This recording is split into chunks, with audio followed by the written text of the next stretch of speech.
Ain't nobody calling me, texting me, paging me, asking me, are you still involved? Calling me, texting me, paging me, asking me, am I still involved? Y'all usually check. I'll answer that question for you. Hell no. Let's go.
On your mark, get set.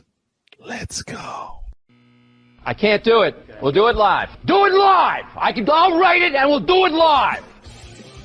Mister, will you please wake up, wake up, wake up, wake up, wake up?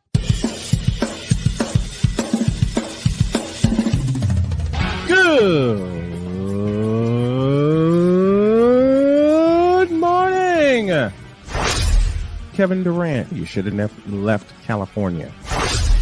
This Brownsexual upset me in having to bring this teenage idiot from Wisconsin into a sports conversation. Are you really surprised that the Cowboys are giving up on Ezekiel Elliott? Whoa, hell no! Well, no one cares about baseball. Bitch, are you for real?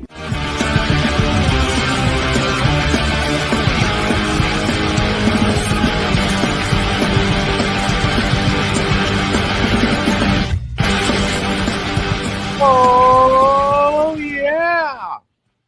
Time to get this party started and time for me to laugh at some people, in case you don't know who they are already. Good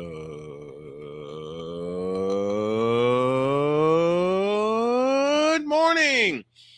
Welcome to the Manic Monday edition of Snowman in the Morning. Glad to have y'all with us.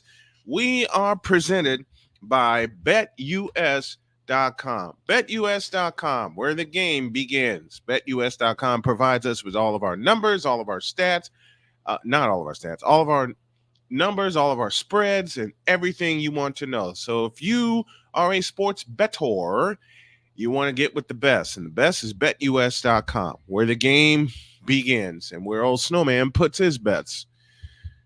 You know, it's funny to me that, first of all, let me start with this. Let me start with the late game last night.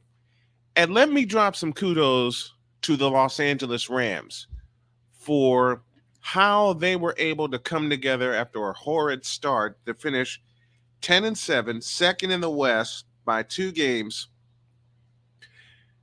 And I have to say, they put up a fight last night after going down 21-10 when we had fast break football in Detroit. We had fast break football in Detroit, but in the end, the Lions escape with a 24-23 victory. Jared Goff, 22 of 27, 277 yards plus a touch. Amon St. Brown, 7 receptions for 110 yards. Josh Reynolds caught 5 for 80 yards, and Aiden Hutchinson had 2 sacks. Let me tell you what the Detroit Lions did to the Los Angeles Rams. They punched them, they bullied them, and raced out to a big lead. The Lions had to score first because as much confidence as the Rams had coming into this wild card game. The Rams had a ton of confidence. A ton. Why? They just went the week prior into Levi's Stadium and beat the NFC's number one seed in the regular season finale, 21-20. I have my thoughts about that I'll express at a later time. But, dear Los Angeles, you're still building. Not rebuilding, but building. And they have some great pieces, but so do the Lions. That's why the Lions hosted this wild card game. Matthew Stafford threw the ball 36 times. He completed 25 of them for 367 yards and 2 touchdowns. Puka Nacua, the rookie of the year, caught 9 for 181, and Ernest Jones had a pair of sacks in that game. So many have asked me this morning via message, what was the difference between the Rams and the Lions? And the Lions getting their first win in 32 years. Okay? Because remember, the last time they won a playoff game was 1991 when they obliterated the Dallas Cowboys 38-6. And that was in a loud, raucous Silverdome. And that was with the Lions having a bye because they had won the NFC Central Division title in 1991, which not many people expected, myself included. January 1992, 32 years since they won a playoff game. And I got to tell you, very few people gave them a chance. Very few people gave the Lions a chance. Well, they're at home. Their division champs. They were trading blows with the Rams. And going out to that 21-10 lead helped the Lions in many ways. What also helped the Lions in many ways, on 3 occasions, on 3 occasions, the Rams had a chance to stick it in the end zone and were held to field goals. There's your difference. Red zone defense for the Detroit Lions. They kept the Rams out of the end zone 3 times. They settled for field goals. Detroit got in the red zone and got touchdowns. There is your difference right there. There's your difference. Drives of 75, 70, and 69 yards on their first 3 drives for Detroit that resulted in touchdowns, and they racked up 16. I beg your pardon. I read that wrong. 16 first downs.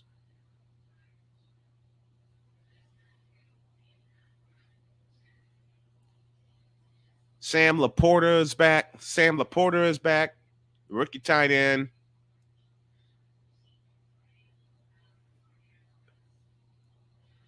Three catches for 14 yards.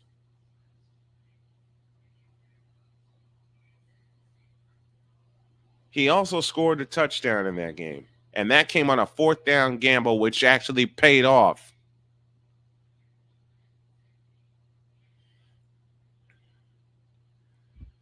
But, man, you want to talk about a team that's going into the next round with confidence. Look at the Detroit Lions. This was a win for the city of Detroit. This was a win for a long-suffering franchise, which for many, many years until this one was the butt of everybody's jokes. I mean, Chris Dietz said it best. Win, lose, or Detroit Lions. Okay? It's actually a segment of his, and I plan to have him back on soon. The Rams racked up 425 yards of total offense, and they outgained Detroit by 91 yards. 3 trips into the red zone, and they only get 3 field goals. Detroit's defense got stingy when they needed to get stingy. And this Detroit defense is nothing to mess with. Okay? And I also want to say this for the Los Angeles Rams fans that I know, and a particular Rams fan that I know, Mr. Jarnell Playmaker Silence. It goes like this. The window is not quite closed, but it's closing fast. You outgained Detroit by 91 yards, and yet your red zone difficulty is the reason you lost. Because if you turn one of those into a touchdown, one of those 3 trips into the red zone into a touchdown, you win the game. You convert all 3 into touchdowns, you're walking away. You're walking away winning by double digits. And the Rams' red zone offense, the second half of the season, got better. Got better fast. All right? But 3 trips into the red zone on this day, and you only get 9 points. That's not good. That is not good at all. So the Rams red zone where do the Rams improve? Their red zone offense has to improve, and it has to improve quick. Because when you're in a game like this, you cannot settle for field goals, especially when you're on the road in a city that has been downtrodden, whose franchise has been downtrodden until Dan Campbell showed up, rebuilt that franchise, and they're ready to attack. And you let them get out to an early lead. Their first 3 trips not only got into the red zone, but resulted in touchdowns. And again, one of them was on a 4th down gamble.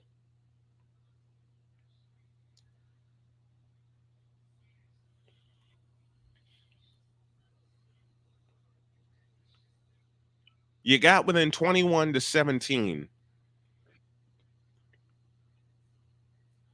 And all you got the rest of the way was 6 points.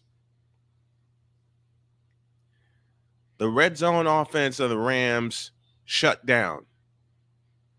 Correction, was shut down by the Detroit defense, who got stingy, very stingy, as the game went on.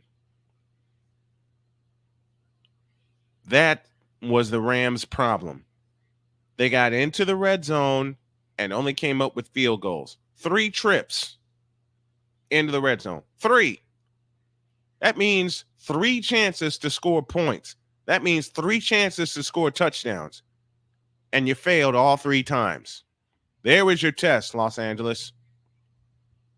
So now there are a ton of questions facing the Los Angeles Rams, such as, will Stafford play another year? Such as, who's going to be, I know who the featured running back is.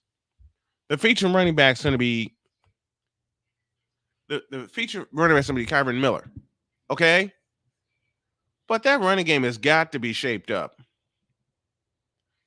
They got to be shaped. They got to be shaped up.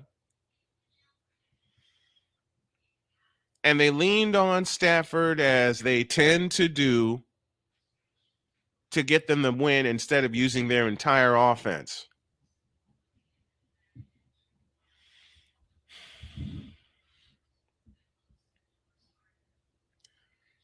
And they have 2 good running backs.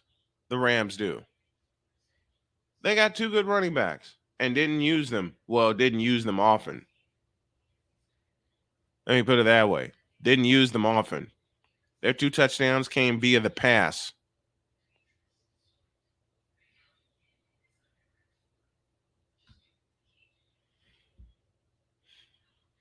But that Lions defense stood up when the Rams got in the red zone. And boy, did they ever stand up.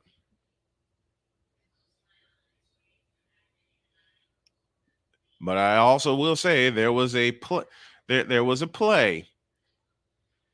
which might have resulted in pass interference, but it wasn't called. Cameron Sutton appeared to have given a tug on Puka Nacua. No, let me say it right. He did tug Puka Nacua's jersey, but they didn't call it. At the very least, that should have been defensive holding. But that drive resulted in a field goal. That drive resulted in a field goal. And I'll say it again. 3 trips into the red zone, 3 field goals.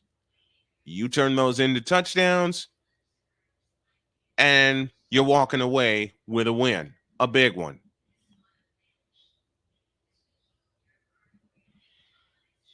So, and Puka Nacua set another set another record. He caught 9 for 181, as I said earlier, the most by a rookie in a playoff game. This Puka Nacua is going to is a star.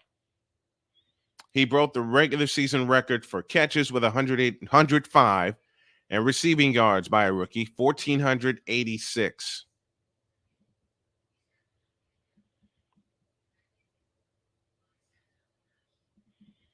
The bend but don't break defense. The bend but don't break defense of the Detroit Lions in the red zone didn't break.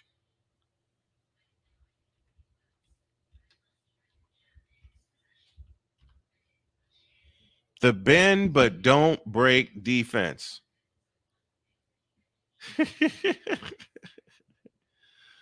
And they didn't break. They did not break.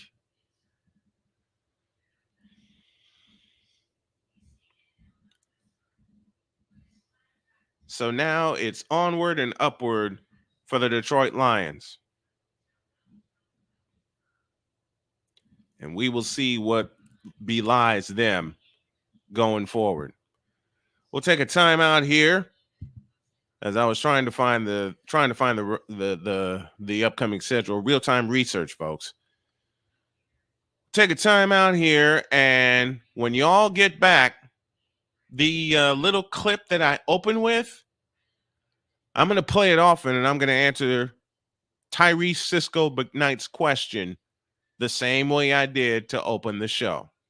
Snowman in the Morning with Cole Johnson on this Manic Monday as we honor Dr.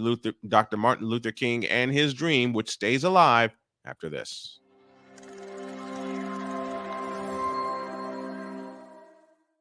Everything Boston. I love you morons. New Kids from the Block, New Edition. Dear whatever the law firm is. Sincerely, the U.S. Supreme Court. Ben Affleck, Matt Damon. Go yourself again, Jason Whitlock.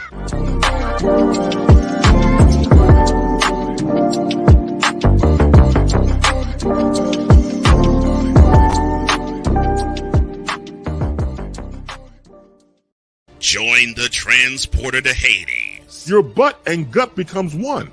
Join the reformer of hooker whores. This is my daughter, Placenta Booty Johnson. Join the bronze god. Whenever you are in distress, take off your baseball cap and throw it in the air. Join your very own superhero of broadcasting, Chris Bass. So whatever color crown they get, they palm it and do 2 circles, and that translates to, I can beat up black people. As she takes you through the week's paces in Baseline.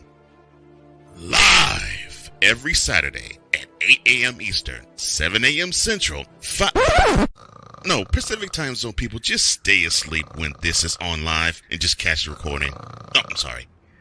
Exclusively on the Chris Bass YouTube channel.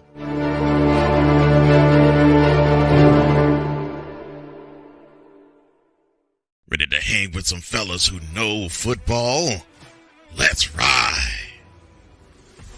LC Muscles 28. I think they're the most overrated defense in the league. Steel Sermon. We did not trail for a single second. Tiny Tim. McCarthy is a bonehead. A Pizzle 90. I'm going with my boys. Fins up, baby! Get ready for the Four Horsemen of Pick'ems. Every Wednesday night at 10 p.m. Eastern, 9 p.m. Central on YouTube.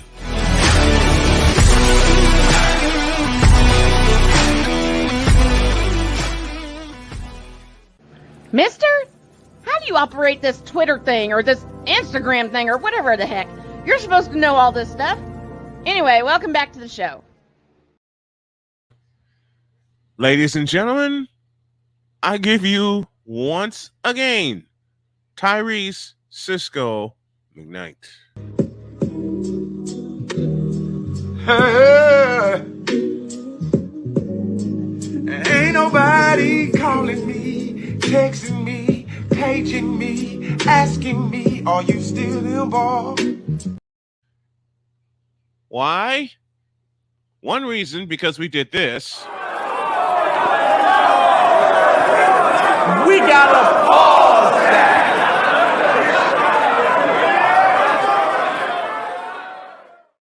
And then Victor woke up, texted me before he went in the office, and said this. Delete! Delete! Delete! Delete! Delete! Delete! The Dallas Cowboys were deleted by a young Packer team, 48-32. The score does not belie how dominant the Green Bay Packers were. And I will make a comparison that will anger some Bear fans that I know, but the truth hurts. The way Jordan Love marched his team down the field on the opening drive and stuck it in the end zone is the same way Aaron Rodgers against the number 2 seeded Bears walked down the field in the NFC Championship and stuck it in the end zone in 7 plays, and the Bears have not been the same since, and the Cowboys will not be the same ever again.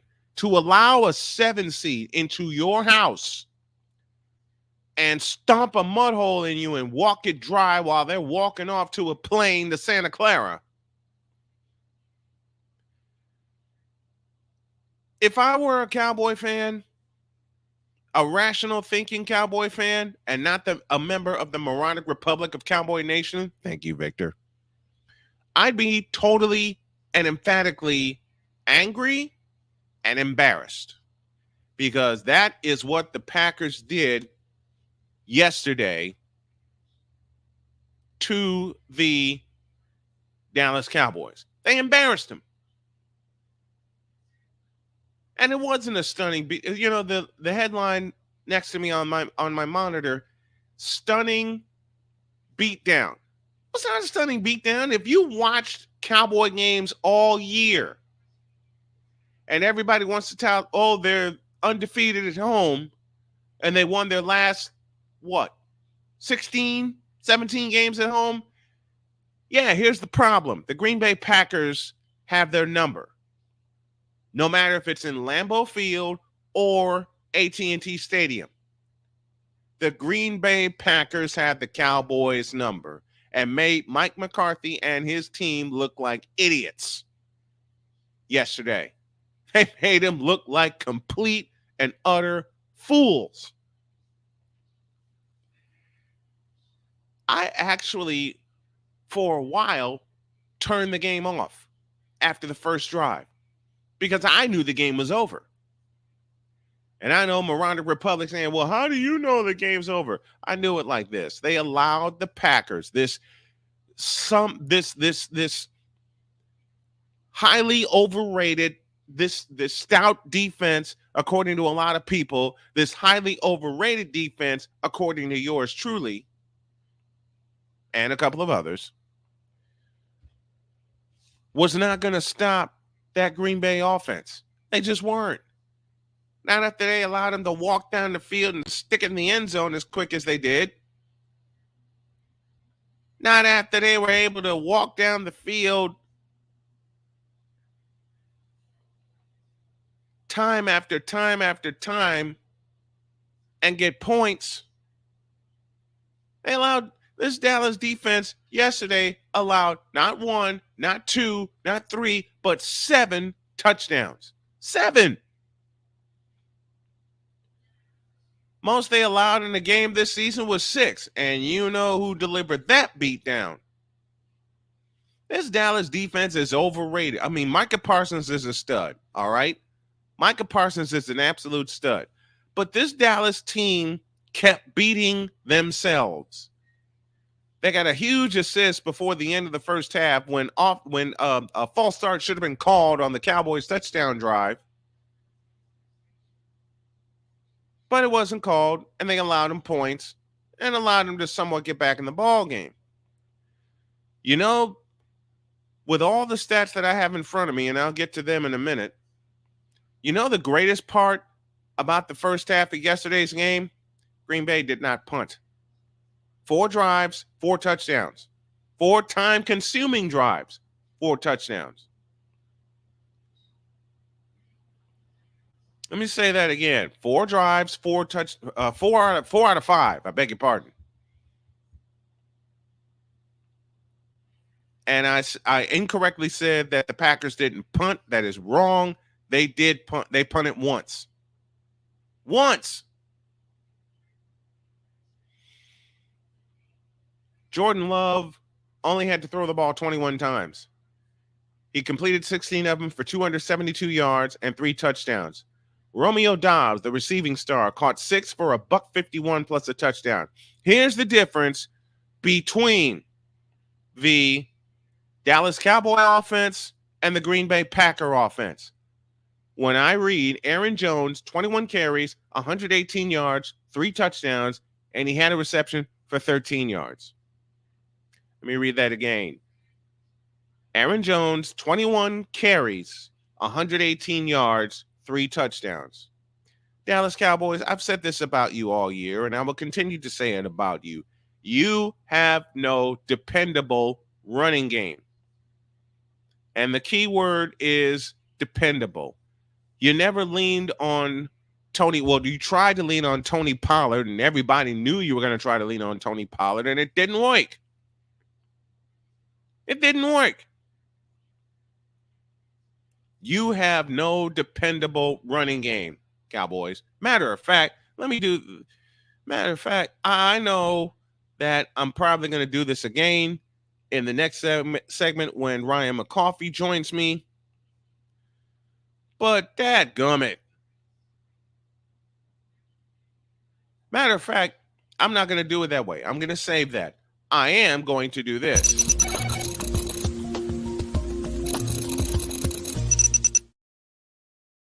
It's pretty simple. The Dallas Cowboys are mediocre as a football team.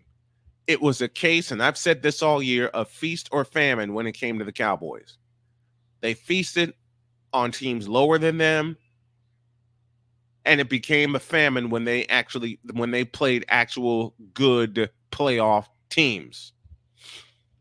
Now, they should have absolutely feasted against the 7 seed. The Packers become the first 7 seed to win a playoff game. The first 7 seed to win a playoff game, which had my buddy Trey Larkins dancing in the aisles. Let me say that. Let me say that again and slowly. The Packers became the first 7 seed to win a playoff game, which had a very dear friend of mine and Trey Larkins doing one of these.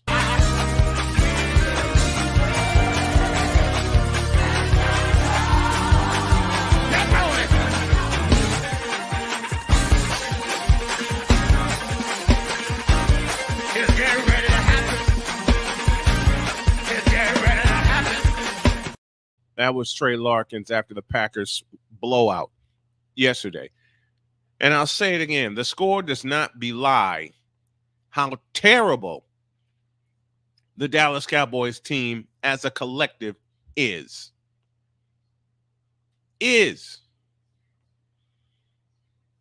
Let me put this as plain as I can put it. All right? Given the fact that they finished 12-5, even given the fact that they had the number one offense in the league, all right? The number one offense, even given the fact that at times the Dallas defense looked about as stingy as the Dallas defense looked in the 90s under Jimmy Johnson. Skip Barry Switzer, okay? Stupidest decision, side note, stupidest decision Jerry Jones ever made was getting rid of Jimmy Johnson. Let me continue. With all of that and all of the supposed weapons, and I capitalize and underline the word supposed, the Dallas Cowboys suck. Let me read through that again. Even given the fact that they have the number one offense, even given the fact they have this supposed stout Dallas defense, even given the fact that Dak Prescott was their leader, and Dak Prescott put up good numbers this season, even given all of those facts, the Dallas Cowboys as a team suck. And it begins at the top with Jerry Jones. For the 29th consecutive year, the Cowboys will not see the NFC Championship. And I think it's going to be another 10, 12 years at least before they see an NFC Championship,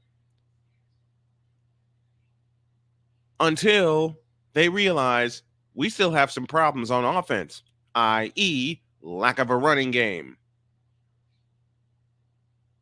It bit him in the rear end last year. It bit him in the rear end the year before. And it chewed him up and spit him out this year. The lack of a running game. No more leaning on Tony Pollard. Hey, Dallas, listen to me. If you really want to compete, you do two things. And it starts with the offensive line. You keep Dak Prescott upright, and you find holes for a running back that wants to run.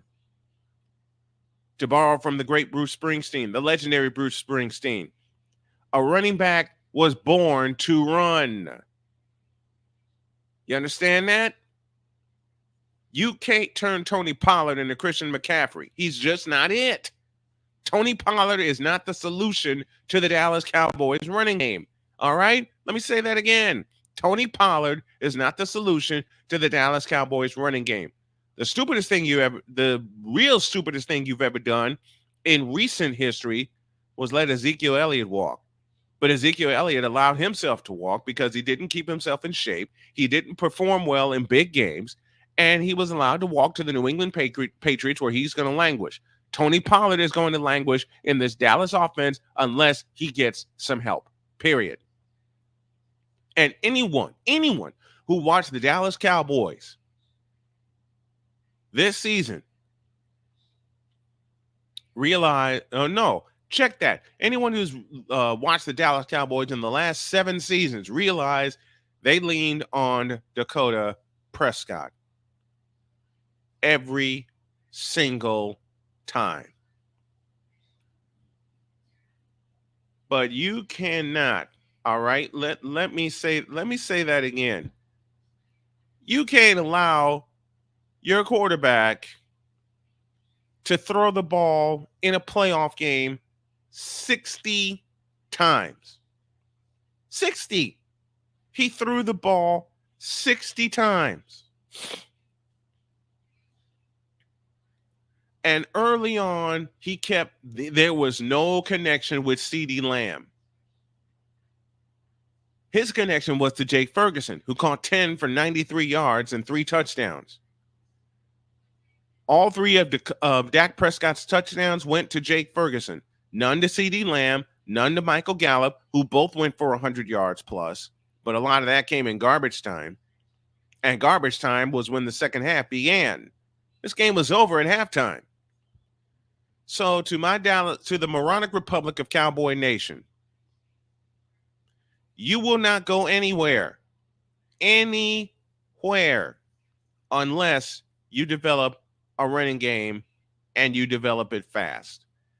Because from what old Snowman sees, Tony Pollard is not the answer. Period. That's Snowman's take. What is yours?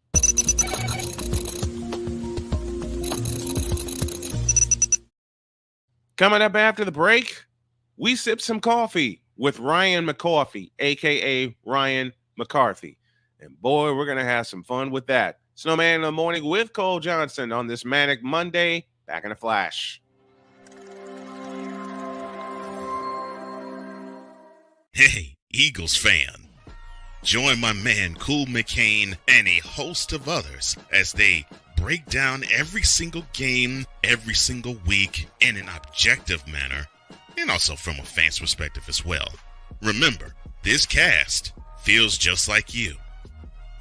Nobody likes you. And you don't care. Fly, Eagles, fly. Eagles Elite Podcast.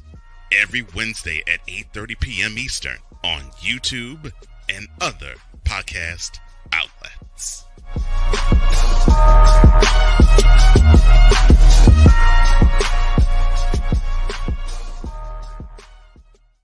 Everything Boston. I love you, you morons.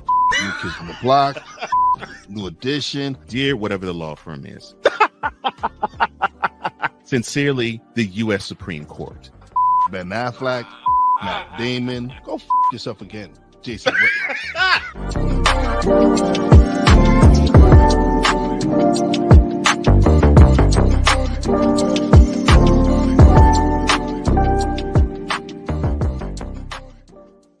Ready to hang with some fellas who know football? Let's ride. LC Muscles 28. I think they're the most overrated defense in the league. Steel Sermon. We did not trail for a single second. Tiny Tim. McCarthy is a bonehead. A Pizzle 90. I'm going with my boys. Fins up, baby! Get ready for the Four Horsemen of Pick'ems. Every Wednesday night at 10 p.m. Eastern, 9 p.m. Central on YouTube.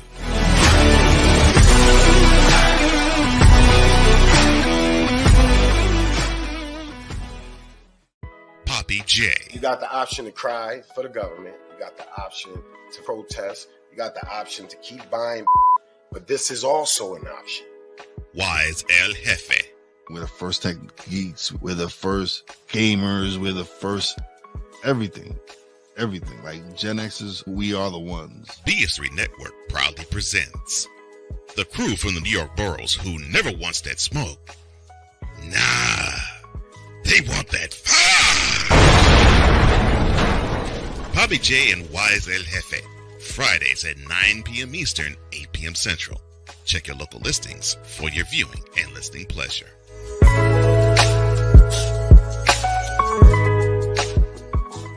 Cause we take this job so serious. Man, I went home that day and talked to my wife, Vicky. And Vicky was like, "What's wrong with you? You pissed off?" "Yeah, I got this partner I'm working with back in the radio station. The Negro be lying." What in the all types of blue hell? Yes, it's Snowman in the Morning with Cole Johnson.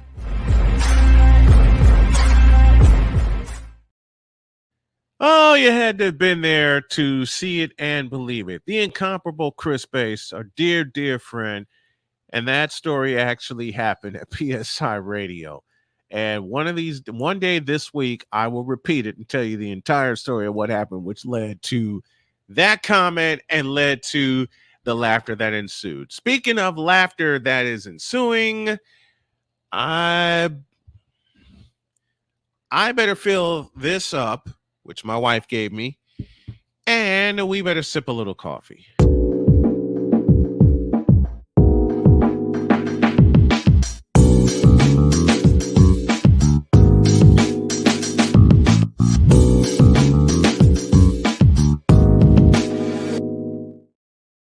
Ryan McCarthy, a.k.a. Ryan McCoffee, from No Credentials Required, joins us as he does every single Monday morning. How are you, my friend?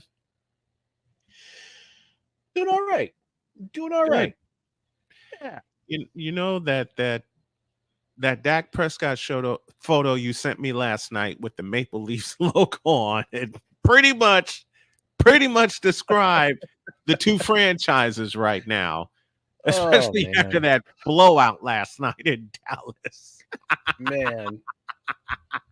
I was at a local watering hole taking it all in, and you blink and before you know it, it's 27-0.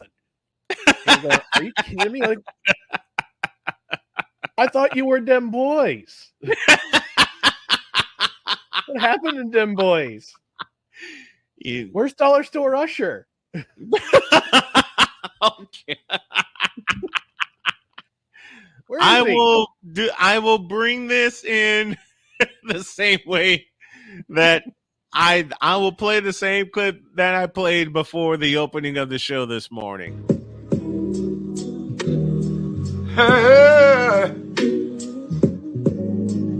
Ain't nobody calling me, texting me, paging me, asking me, are you still involved? Nope. Calling me, texting me, paging me, asking me, am I still involved? Y'all use the check. No, you ain't. Listen. I'm still involved. Shut up, my boy. Wait. I'm still involved. You ain't. Oh, I'm still them boys. No, I'm you still ain't. them boys. No, you ain't. I'm still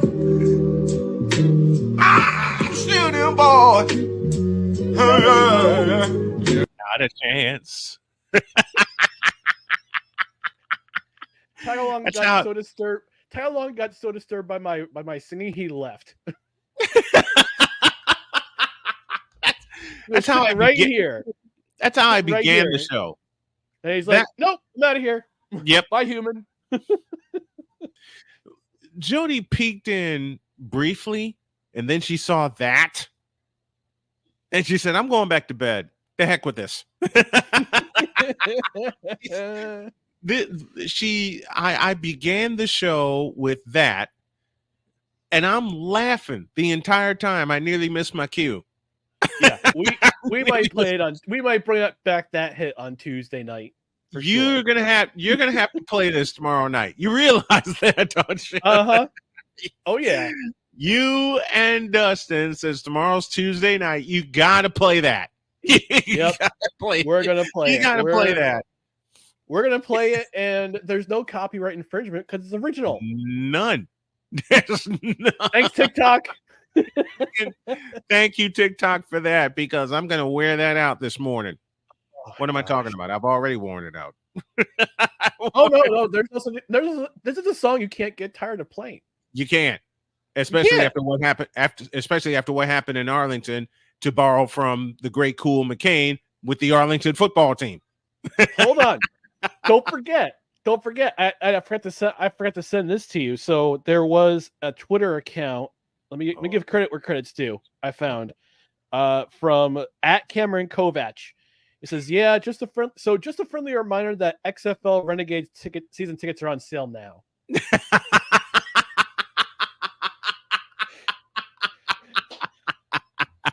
You want to see a championship football team in Arlington? The Renegades of the now UFL is where it's at. Shots fired. I love it. Shots fired. Okay. Ready, aim, pull. Trace. What's the brew this morning, my friend? The brew is I got this courtesy of my co-host Dustin. We had a bet called the Battle of the Bryans that was happening during baseball season. We lost track because we stopped caring about baseball, and the bet was a bag of Invader coffee for whoever won the Battle of the Bryans. I went with Brian Reynolds. he went with Brian Anderson to see who had the better season, and I went up winning because Brian Reynolds had the better season. So he gave me a pound of Invader Coffee Bad Santa, the holiday blend. So yeah, I'm sipping on that. Sipping on that. Thanks, Dustin, and thanks, Brian Reynolds. Invader Coffee, one of the proud sponsors of not only this show but of this segment, Coffee with McCarthy. Man, okay, now that we got all the cowboy shot, no, there can never be enough cowboy shots. What am I talking about? Never enough. Never enough. There's never enough. They didn't use the running game. They allowed Green Bay to walk down the field on the first drive of the game and use approximately 6 minutes and punch him in the mouth. And Victor sent me a text message after that first drive and said, "What was that?" That was the Green Bay Packers ending the Cowboy season on the first drive of the game. And you know what's interesting is that I said on No Credentials Required, I said in the Saturday brunch, I said this game's going to be for Green Bay to keep it close, because I thought to myself, I said that if Dallas scores early, it could get away from the Packers very quickly. Well, the opposite happened. The opposite happened. And I said it was going to be on Green Bay's defense to show up and stop Dallas's offense. And guess what they did? Two of the first 3 possessions of the game for Dallas, Dak Prescott throws an interception, and one of them becomes a touchdown, a pick 6. Yep. So credit where credit's due. Credit where credit's due. That Green Bay defense. I mean, the score does not indicate how badly the Packers absolutely slapped around the Cowboys. And they did slap him around. They slapped him. They gave him a clothesline from hell. They gave him a stone cold stunner. And the next thing you blink it as 27-0. You blink it as 27-0. You were Shawn Michaels to Marty Jannetty, and you give him a super kick, and you threw him through Brutus the Beefcake's barbershop window. That's what happened. Yes, that's exactly what happened. That's exactly what happened.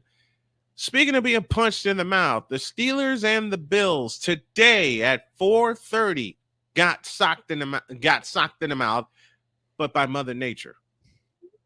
Mother Nature decided to throw a dump truck on the Northeast this weekend. Well, yeah, I mean, that's Buffalo for you. It's lake effect snow. It's gonna have that whole area between Cleveland, Chicago, like anywhere in the Great Lakes, so you have a lake effect snow. Yeah, those kind of conditions, where for basically 24, 36 hours straight, you're gonna get snowed on. Yep, and it's gonna look like a blizzard. So, it is. I mean, in a sense, I get why our governor said, "Yeah, we're going to postpone this game and we're going to ban travel for a good part of 24 to 36 hours while we get the roads cleaned up and while we get while we make sure nobody gets in an accident." So I get it in a way, but but Buffalo's used to it. Buffalo's used to it. They're used to this type of weather. So Rich Stadium at 4:30 this afternoon. It's the Bills and the Pittsburgh Steelers, and the Steelers season's going to end this afternoon. You know what though? I kind of like this. I like the trip. I like the doubleheader, the Saturday through Monday doubleheaders. I think they should do it like this from. They should do it like this from now on. Yeah, I mean, most of the country has the day off coming this Martin Luther King weekend. Yep. So most people are off of work, and they're probably going to go to their local watering holes, or they're going to stay in house and order some food and order some drinks and have a good old time and watch a doubleheader of football. I like this. I like it. Of course, the second game, Eagles Buccaneers, and it's in Tampa. Oh boy, and that's 8:15. That's 8:15 this evening. But hockey is where I want to go next. And I want to ask you one question. Who or what has been the biggest surprise in the NHL for you this season? There have been 2 surprises in the NHL this season. And they both hail from the Western Conference.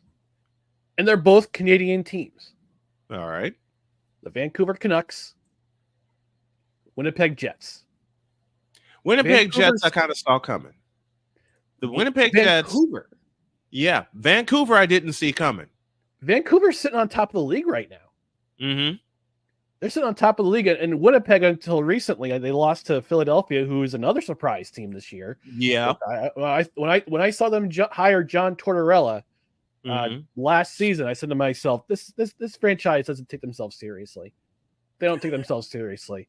Right. It's like in one season, but this is always the truth with Tortorella teams, whether it's Tampa Bay, the Rangers, the Blue Jackets. Give him one season, he'll turn it around. And that's what he's doing in Philadelphia. Of course, that shelf life of Tortorella being head coach is going to last probably another season or two before the locker room, before the players in the locker room just completely tune him out. That's what seems to happen too. But with Tortorella, he gets results. You give him a season, give him maybe 2 seasons, and he'll straighten his team out. And that's what he's doing in Philadelphia, and that's the other big surprise this year for in the NHL.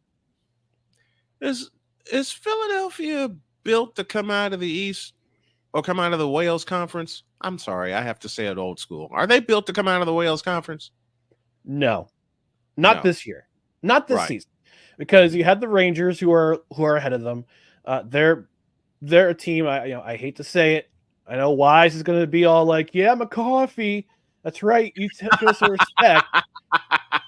Although the Rangers always find a way to lose out in the second round, unlike last season when they got beat by the New Jersey the New Jersey Devils. I believe it was the New Jersey Devils who beat them. And what game was it? What game was it? What game was it? Oh! That's a question only Cole can answer.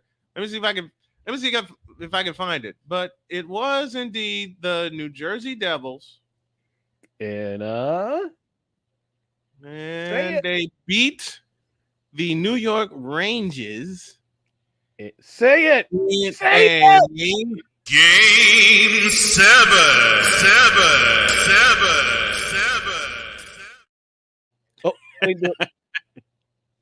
Oh, you want to hear it again? I will. No, I just want to do the Hulk Hogan. I just want to do the Hulk Hogan thing. I'll do the. Okay, do that again. I'll do the entire sentence.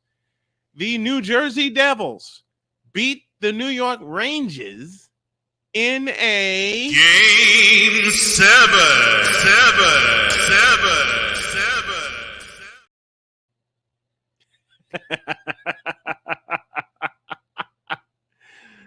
which caused Wise to do this.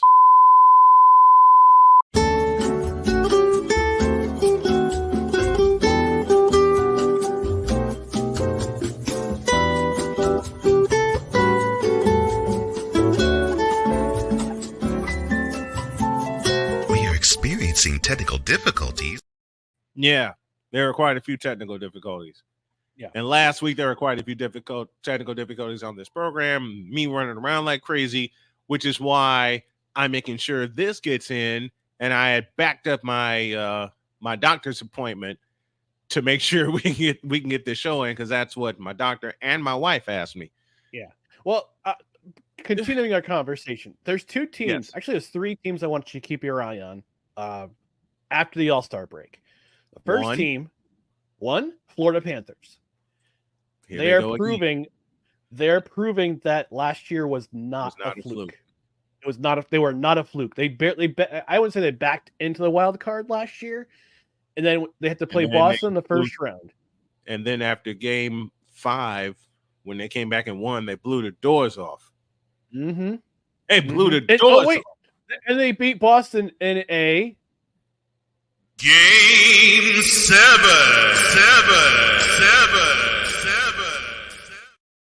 Thank you, Mr. Johnson.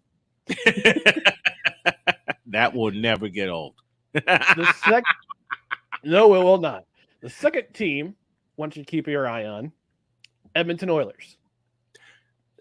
As of this recording, as of Monday, they have won their last 10 in a row. Franchise record. They beat Montreal on Saturday, 2-1 in overtime. Shout out to Dustin. He's our resident Edmonton Oilers fan. They've won 10 in a row. They started 3-9, 3-9-1. Mm-hmm. And I believe they're 20-6 since then. Yep. Or 18-6 since then.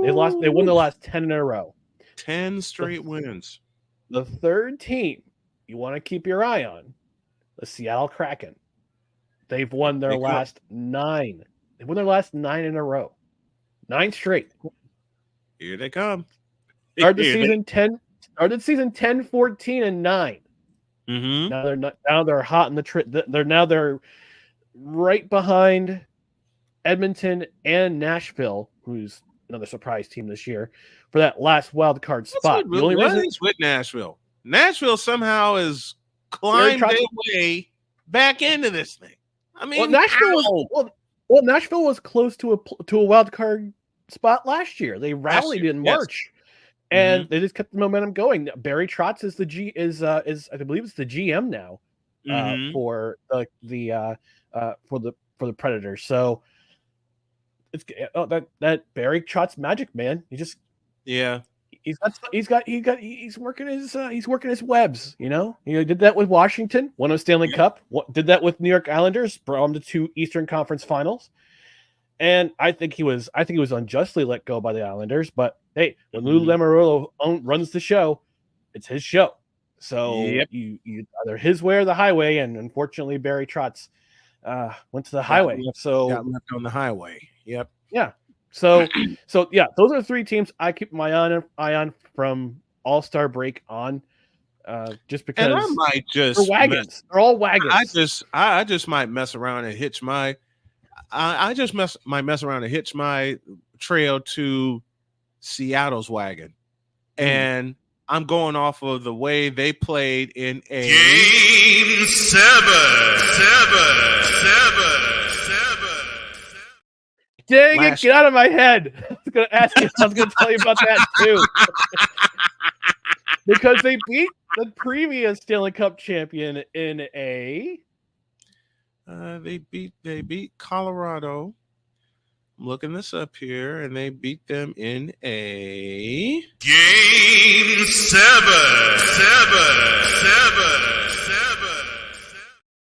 2-1 was that final score. And they took Dallas, the Dallas Stars, in the Central Division final to a Game 7. Unfortunately, they got shut out in that game 2-0. So. Yep. No, they lost 2-1. They lost 2-1. But 2-1. Look. Oh, they were so close. They were so close to tying that game. They had several chances in that third period to tie the game. But I think I'm going to hitch my wagon to Seattle to a point where if the time permits or if they play early enough, I'll do some alternative play-by-play for Seattle. I think we're going to hitch our wagon to Seattle. Yeah. What's Edmonton? Now, here's the most interesting thing about Edmonton. Edmonton's only played 39 games so far. Yeah. So they've got a couple of games in hand on Vancouver and Vegas. Vegas is behind Vancouver for second place in the Pacific. But they've got 4 games on each of them. If they keep winning out, they can catch up. But see, Vegas still scares me. Vegas scares me too, but scares me.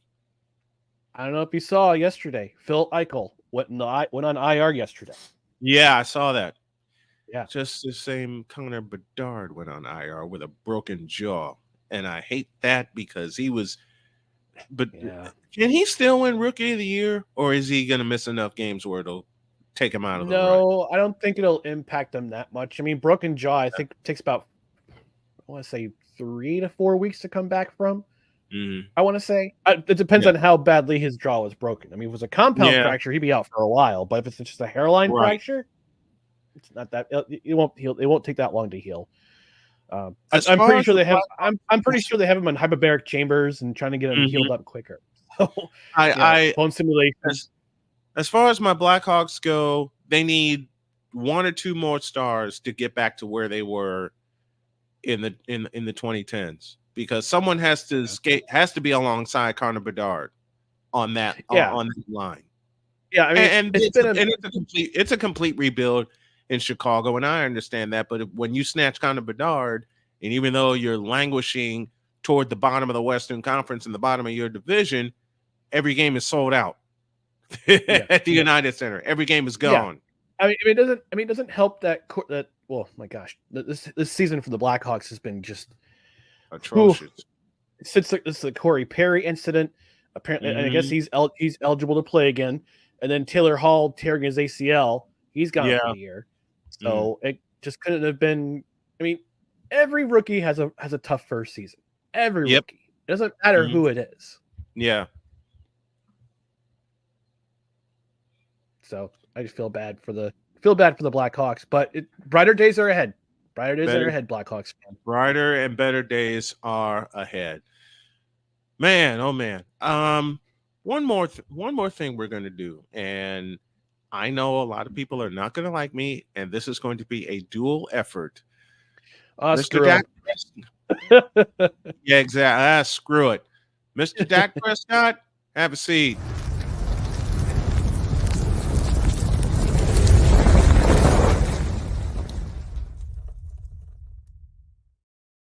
It's just getting hot in here. Mm-hmm. It's going to get a little warm. Let's see. Cam Newton said Dak Prescott was a game manager. And a lot of Cowboy fans started chirping at me. They started chirping at me because I played the clip here. And they're too chicken you-know-what to clap back at Cam Newton. Well, Cam Newton, at least yesterday, was proven right about Dak Prescott. Because he did not look good at all. No. At all. No. And Dak Prescott has been a game manager for the 7 years that he has been an active starting quarterback. And some Cowboy fans kind of chirped at me again when I said it. And they, you know what they do. They go to statistics. They go to statistics. You know this, I know this, and I just asked one simple question: do you even watch the game? Yeah. No, they just look at stats. No, that's all they do. The modern fan. Matter of fact, to the modern fan, you have a seat too. Because you have no business talking any kind of sports whatsoever when all you do is look at stats. And now I can tell you to have a seat.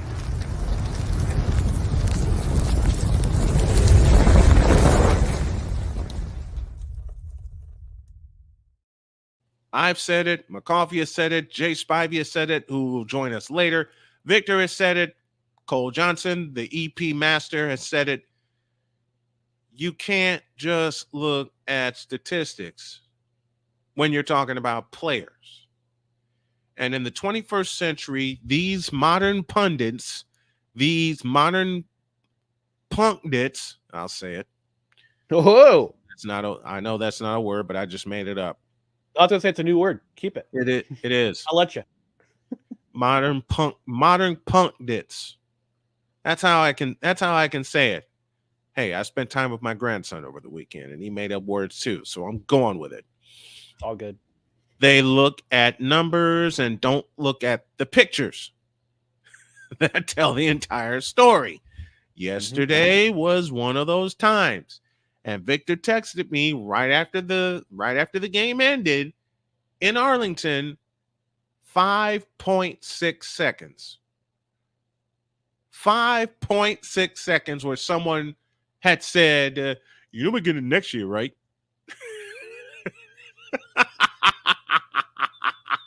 You know we're going to Super Bowl next year, right? We're going to Super Bowl next year. he said 5.6 seconds before Snowman, someone said that. Give me this camera for a second. Ryan's requesting the camera. Here it is. Let me tell you something, modern day sports fan. The only stats that matter are this and this. Those are the only two stats that matter. Yes, sir. Okay, give it back now. No, keep it for a minute. Cook. No, that was it. That was my only point. Oh, that was it? Do it again. Yeah. Do it again. All right. Modern day sports fan. The only stats that matter are this and these. The only stats that matter. It was a flash fry moment. No, that's it. No extra cooking. It was a flash fry. Quick sear in the pan, and that's it.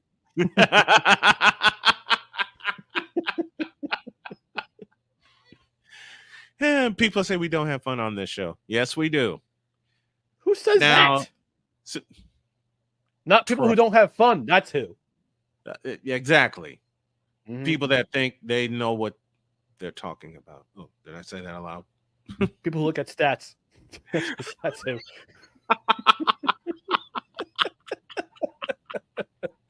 Did we say that aloud? Get the beat button. But to take it again, watch the game, will you please?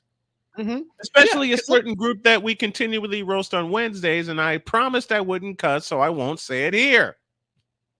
Yeah, I mean, look at that. Look, here's the stats for Dak Prescott in this game: 41 of 60, 403 yards, 3 touchdowns. So what? Did you do this, or do you have one of these? I think that's a. I think that's Let's try. Let's do that again. Let's try that again. Wait. Let's get it right here. All right, let's do this. Because I'll start over. I want to be sure that I'm on cue with everything. And thank you, Cole, for getting in my ear about it. And thank you, Ryan. Okay, go. All right. Dak Prescott, 41 of 60, 403 yards, 3 touchdowns. But here's the most important thing. Did he have one of these? Or did he have one of these?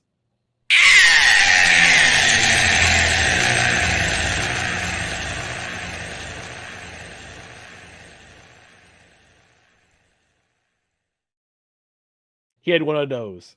Yep. A loud one. Emphatic. A loud one. An emphatic one. Oh, I even posed a question yesterday, and I was playing around with the buttons yesterday, getting everything set up for today. And I said, do the Cowboys really stand a chance? And then Bishop Bullwinkle decided to answer. Woo! Hell no. To the no, no, no. Hell to the no. Hell to the no. To the no, no, no.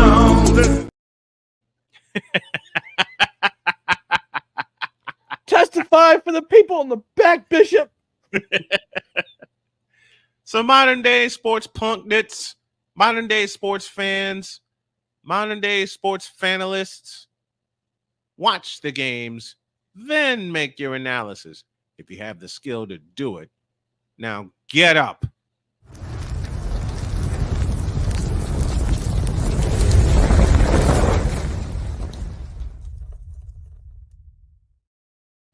And I have to finish with this before we go to halftime with this particular word from Stupid University.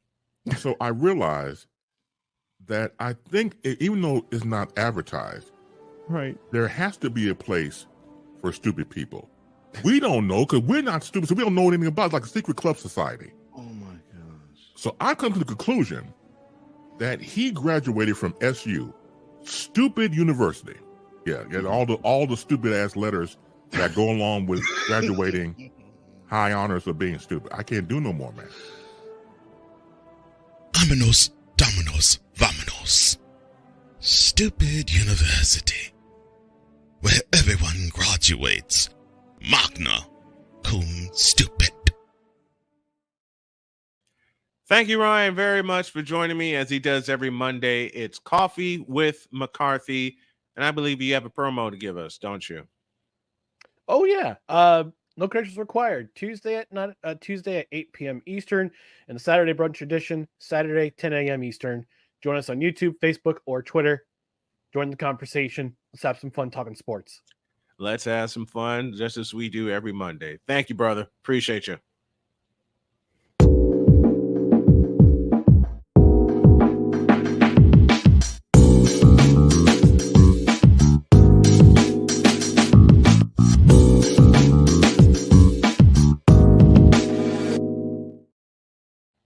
I ain't done yet.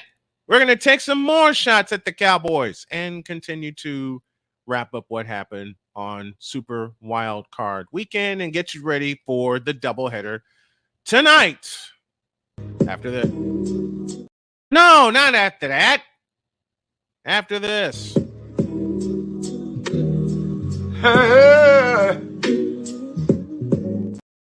Now I'll take a break. Back in a minute.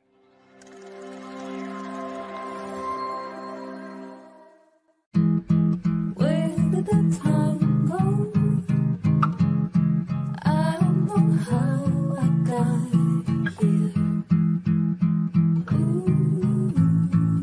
You've done the hard part. You quit smoking. Now do the easy part and get scanned for lung cancer. If you smoked, you may still be at risk, but early detection could save your life. Talk to your doctor and learn more at savedbythescan.org. If you talk and they will hear you. We all want our kids to grow up safe and healthy, so we show them how. And we tell them with honest conversations that let them know what we expect. Not just one time, but every chance we get. That's especially important when it comes to alcohol and other drugs. Kids not only need to know the dangers and how to avoid them, they need to hear it often from you. And when it comes to pain medications, opioids, they need to know that they should never be taken without a prescription and never shared with friends or family. It's dangerous and illegal. So talk with your kids and guide them through the challenges of growing up safe and healthy. Because when you talk, they hear you. For more information about talking with your kids about underage use of alcohol and other drugs, visit underagedrinking.samhsa.gov. So talk, they hear you. You can do it if you try.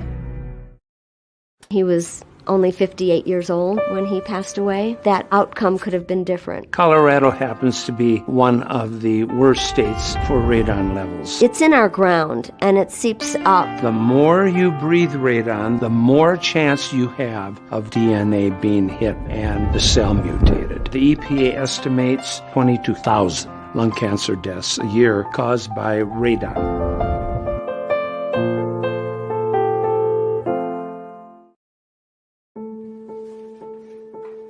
We all make choices.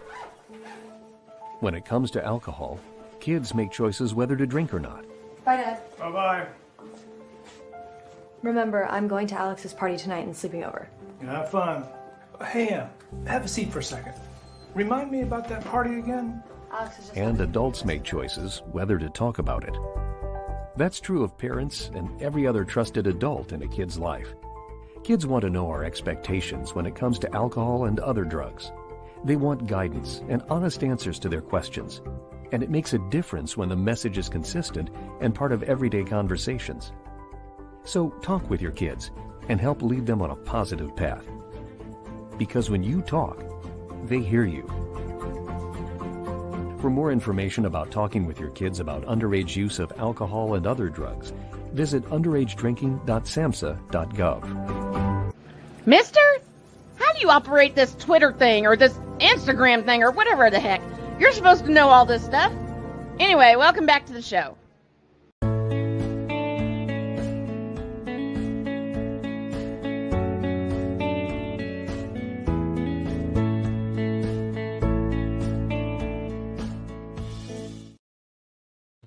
I think I wore out that Game 7 button. Welcome back to the second half of Snowman in the Morning with Cole Johnson. Glad to have you all with us. This portion brought to you by Invader Coffee. For the coffee lover who wants quality coffee with no BS and no filler, Invader Coffee is an ultra-premium, veteran-owned coffee company proudly delivering the best coffee your hard-earned money can buy. We aim only to serve the highest quality, organic, air-roasted coffee beans sourced from free trade farms all over the world. We keep things simple. The best coffee at an affordable price in order to provide you the value that you deserve from your morning boost. 100% fair trade, 100% air roasted coffee, 100% money back guarantee. And if you log on to invadercoffee.com and place your order and use the code Snowman, you will get 15% off of said order. Invader Coffee, fuel for the fearless, which means that incredible Invader Coffee ad is going to get a reboot that we usually play. Speaking of reboot, Speaking of reboot, the Miami Dolphins offense needs a reboot. 7 point, beg your pardon, 7 points against the Kansas City Chiefs. 7. Let me repeat that. 7 points against the Kansas City Chiefs. This Miami Dolphin team ran out of gas against Tennessee. If you really want to be honest about it, the Miami Dolphins offense ran out of gas after they scored 70 points against the Denver Broncos.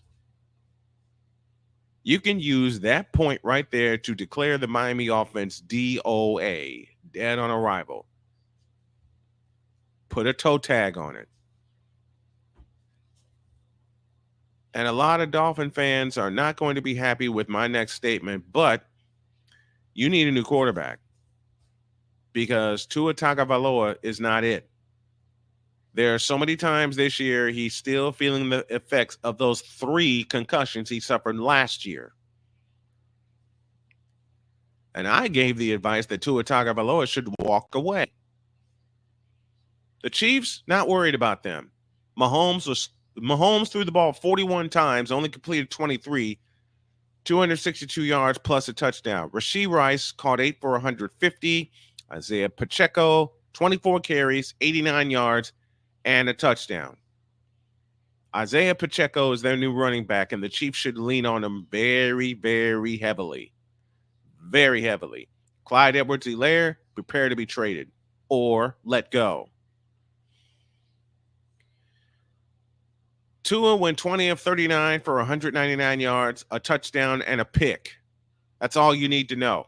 39 passes, only completed 20, and still didn't get 200 yards of offense. It's against the Miami offense that once upon a time was the number 1 offense in the league. But as I've heard many people say, and as I have watched over the course of the year, the Miami Dolphins offense doesn't have an off switch. The Miami Dolphins offense didn't use their running game. There are 2 former 49ers on that team, Salvon Ahmed and Raheem Mostert. Why didn't you use them? It was colder than you know what in Kansas City, Missouri. Why didn't you lean on your running backs? Oh, I know why. Because your offensive line was beat to hell. Quarter in the swear jar. And secondly, you're afraid, Mike McDaniel, to lean on your running game. Mike McDaniel, you're a disciple of the 49ers who used the pass to set up the run, disguise it in what we like to call the West Coast offense. And a shout to the late legendary Bill Walsh, the godfather of the West Coast offense. The Dolphins suck offensively because they don't have a running game, a dependable running game. Same thing I said about the Cowboys. Same thing I will say about any team that doesn't lean on their running game. Los Angeles Rams, listen carefully. The Miami Dolphins were flying high after they hung 70 points on the Denver Broncos. After that game, even though they kept putting up numbers, they crashed and burned and were held to 7 points in the coldest wild card game ever.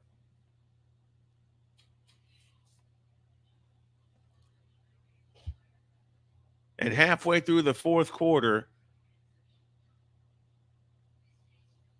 a lot of the 76,000 plus that crammed into Arrowhead Stadium left. Why? It was just plain cold. And the Chiefs were already up by 3 possessions. And they were on their way to the divisional round.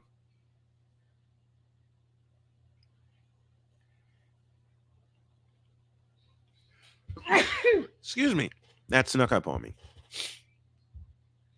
The temperature at kickoff was -4 with a -27 wind chill at kickoff. There's no way, absolutely no way, I'd be sitting in that joint if I'm not in the press box. No way. The Chiefs led wire to wire. 26-7.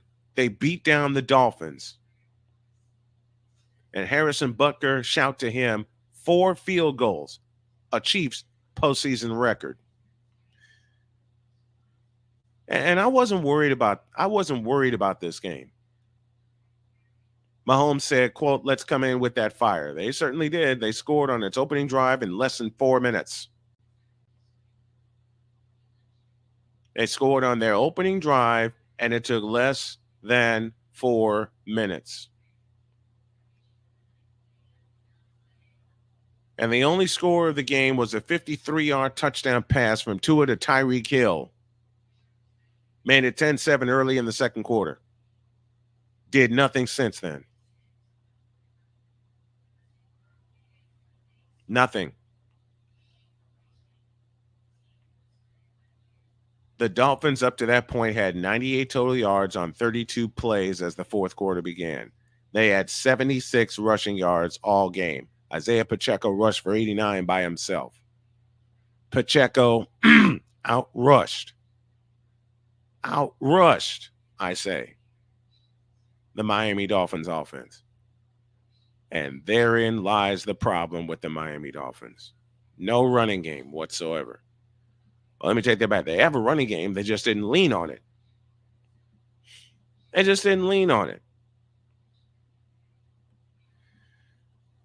You're not going to get anywhere unless you have a running game. I say it all the time to most of the league that loves to throw the football. Most of the league that loves running the pass version of the West Coast offense and forgetting a very important component of the West Coast offense. Again, shout to the late legendary Bill Walsh, the godfather of the West Coast offense. You know, you can have all these exotic looks that you want, Miami. But if you ain't got a running back that will carry the ball 24 times for 89 yards and give you a touchdown or two, you're done. And until the Miami Dolphins figure that out, and until Mike McDaniel actually says we're going to run the ball no matter what offensive line that we have, we're going to open some holes for our running backs, you're done. And the Miami Dolphins were done for me after they blew out the Denver Broncos. And it was a slow burn. And then came the Baltimore game where they allowed 56 points. Too much to clean up for the Dolphins and a very short amount of time to do it. Now, let's go down to Houston, Texas, where the Cleveland Browns were riding high. They absolutely were riding high. They even got out to a 14-10 lead in the second quarter. Cole Johnson, I hope I do you proud with this. They got out to a 14-10 lead in the second quarter, and then bam! Didn't score again. Joe Flacco became Joe Flacco. 2 pick sixes on consecutive drives. 2 of them. CJ Stroud did CJ Stroud things. And that, ladies and gentlemen, was that. 16 of 21 for CJ Stroud, 274 yards, and 3 touchdowns. Nico Collins caught 1 of them, as he caught 6 for 96 yards. And the Texans defense, which harassed, brutalized, and terrorized Joe Flacco the entire game. 4 sacks, 2 interceptions, and both of those interceptions turned into pick sixes.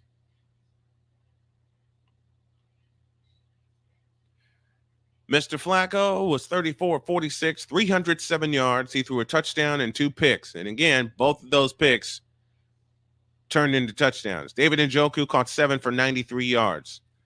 So for Cleveland, it was a very, very, very short stay in the postseason. Kareem Hunt carried the ball 8 times, 28 yards. Jerome Ford, 9 for 17. And Joe Flacco, 3 times for 13 yards.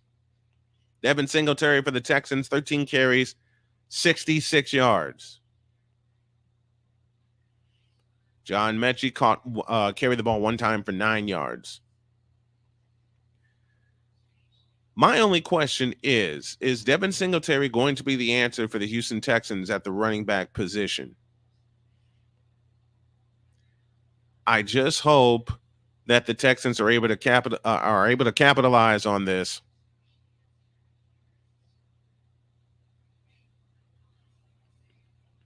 We'll just have to see who they play next. And after tonight, we'll have the entire playoff scoreboard for you. I mentioned Nico Collins, and CJ Stroud almost threw a perfect game. 157.2 for a passer rating. Brevin Jordan caught one for 76 yards and a touch. His only reception was a touchdown. Mechie 3 for 44. Dalton Schultz. That's for you, Victor. 1 reception, 37 yards. Xavier Hutchinson 2 for 12. Robert Woods 1 for 11. Devin Singletary 3 receptions, 4 yards. And that is your distribution for the Houston Texans. Cleveland, you got a lot of work to do. A lot. I had some Browns fans chirping at me, going, "Okay, we're gonna walk into Houston and beat them." No. Why? Because in 2 words actually, it's Cleveland. And I hate to cuss because I'll put another quarter in the swear jar, which is up to almost $10 since I started that. It's Cleveland. Who the hell thought Cleveland was actually going to do something? It's Cleveland. Who the hell thought the Browns were going to do something? There's another quarter. It's Cleveland. Who the hell thought Joe Flacco would regain his Baltimore Ravens touch? It's Cleveland. Where's your running game? Oh, forgot. It was injured. Nick Chubb wasn't walking through that door. Now, Kareem Hunt, he tried to do his thing, give him credit, but they didn't lean on him. Oops. It's Cleveland.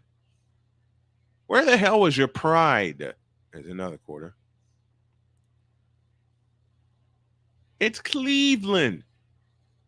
What the hell happened to your defense after you went up 14-10? Oh, I know what happened. You got blown to smithereens. It's Cleveland.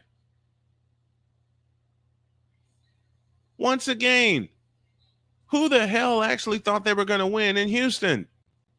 With that raucous crowd and NRG Stadium, not a seat to be had in the house, not a piece of concrete to stand on. SRO, standing room only.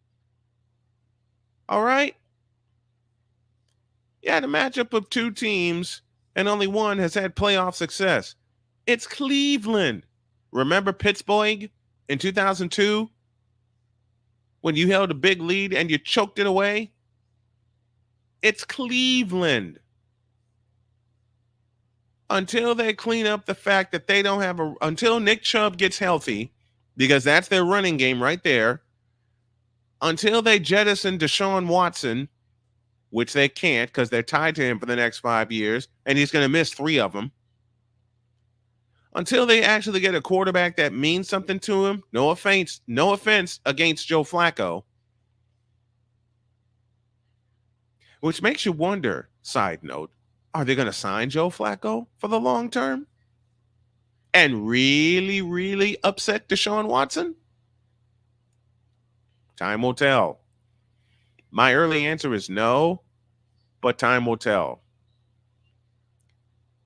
But it's Cleveland. Who the hell cares?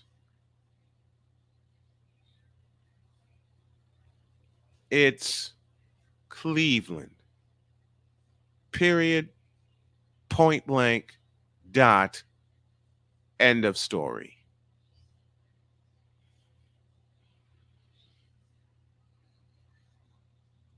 You know, I'd love to see them get it together. But I suspect they won't. Take a time out and we'll preview tonight's games. Eagles and Buccaneers and Steelers and Bills and a foot of snow. And they're not postponing that game again. Back after this.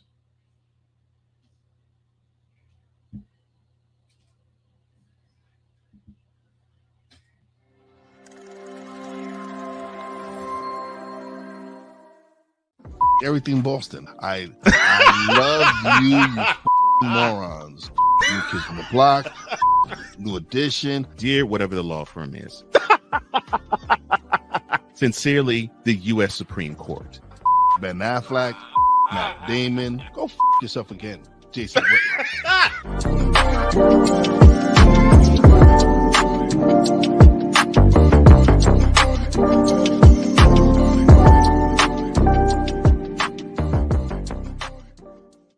Join the transporter to Hades. Your butt and gut becomes one.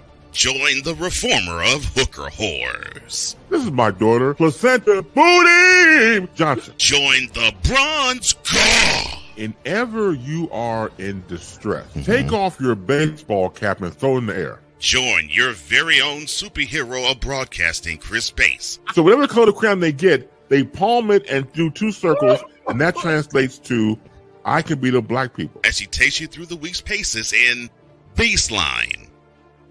Live every Saturday at 8 a.m. Eastern, 7 a.m. Central, Pacific Time Zone people, just stay asleep when this is on live and just catch the recording. Oh, I'm sorry. Exclusively on the Chris Bass YouTube channel.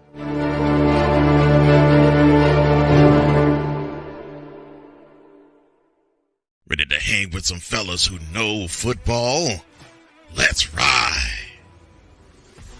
LC Muscles 28. I think they're the most overrated defense in the league. Steel Sermon. We did not trail for a single second. Tiny Tim. McCarthy is a bonehead. A Pizzle 90. I'm going with my boys. Fins up, baby. Get ready for the Four Horsemen of Pick'ems.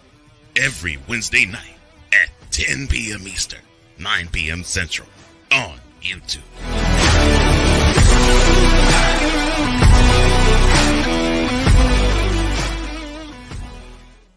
Mister, how do you operate this Twitter thing or this Instagram thing or whatever the heck? You're supposed to know all this stuff. Anyway, welcome back to the show. 'Cause we take this job so serious. The is that? Sorry, pardon me. My apologies. What in the all types of blue hell? This is Snowman in the Morning with Cole Johnson. It most certainly is, and down the stretch we come on this Martin Luther King holiday edition of Snowman in the Morning. Glad to have y'all with us. Been glad with you for the entire time that we've been here as we continue to celebrate our 10th season of Snowman in the Morning. This portion is brought to you by BetUS.com. BetUS.com, where the game begins. And speaking of begins, so does this.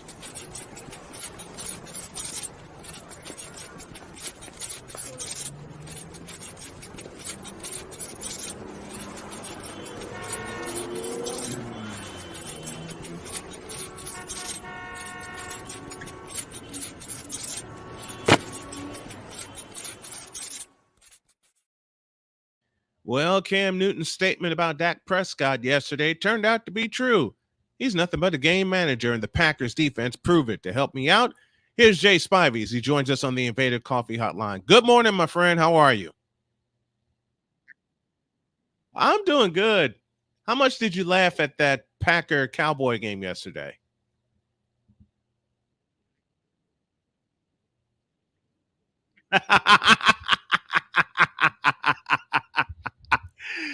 Oh, man. 48-32 was the final, and it wasn't even that close.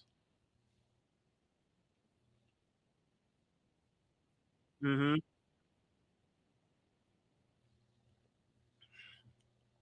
It's and these kind of games, and Cowboy fans as well as I do. I talked with Victor earlier in the show about the Moronic Republic of Cowboy Nation and how much and how badly they wanted this to go another way, and it didn't go the other way. And you can tell that from the first drive of the game where the Packers just marched right down the field and stuck in the end zone.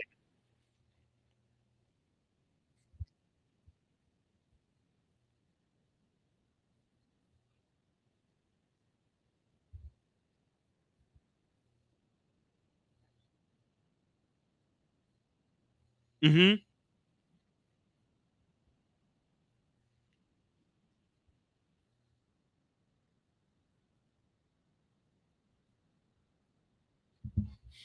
That game was over at halftime. That game was over at halftime, 27-7 at the half. The Cowboys and Mike McCarthy, they're not going to wave the white flag, but you there are so many pundits that picked the Cowboys to win yesterday, and I'm thinking, why?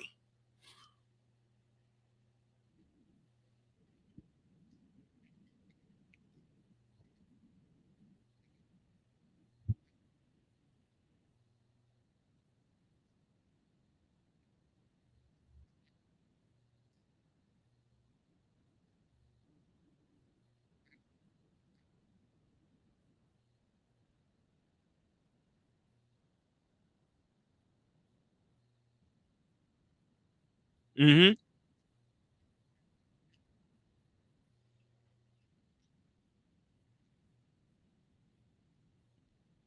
Exactly.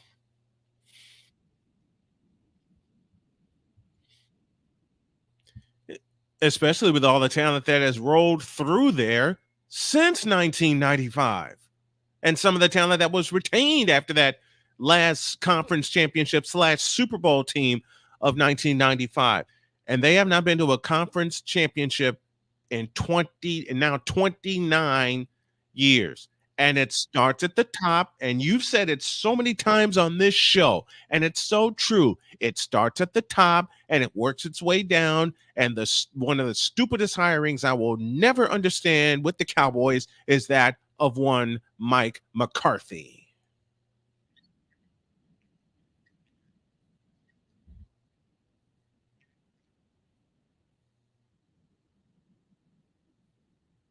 Right. Yep. Mm-hmm.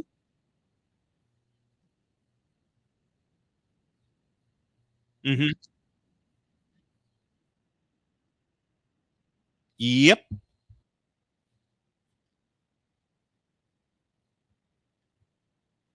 Yep. Exactly. Mm-hmm. Yeah. There has to be. And there are going, okay, let me repeat your statement and I'll add something to that. There are going to be a lot of changes with this team. Yes. But there are going to be a lot of changes with this team. But as we've seen the last couple of times that there have been a lot of changes with this team, normally they're not the right ones.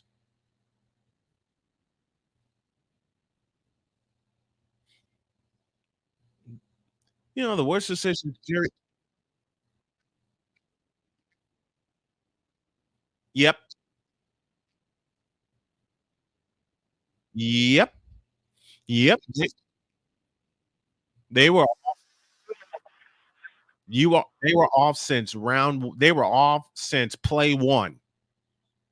They they got socked in the mouth by the Packers as Jordan Love walked them right down the field against this supposed juggernaut defense of the Cowboys. And we know this, you and I know it, Victor knows it, and so many other Cowboy fans that I've had, on this show and I've been in conversation with, the rational thinking ones, that is, they know this Cowboy defense is a sieve, and it's been a sieve.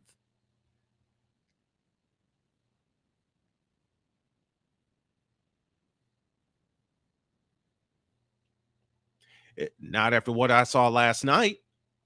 Not after that offensive line of the Packers had it in their mind since play number one that we're going to punch them in the mouth. And they did punch them in the mouth. Since play number one, they socked them in the mouth. They walked right. I'll tell you what, I made a comparison to a couple of people last night. I didn't put this out on social media because I know how the Moronic Republic thinks, and I know how a lot of other quote unquote football fans think. You know, football fans think they're pundits. We'll touch that in a minute. I saw that first drive last night. You saw it. I saw it. Many others saw it.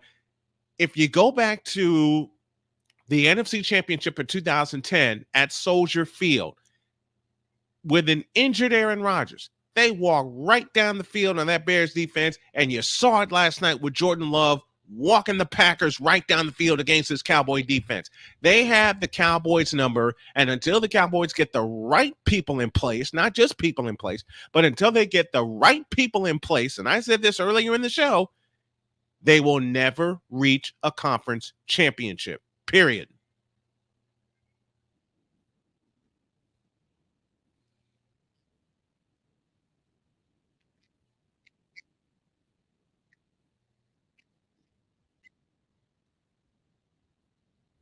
Mm-hmm. Mm-hmm.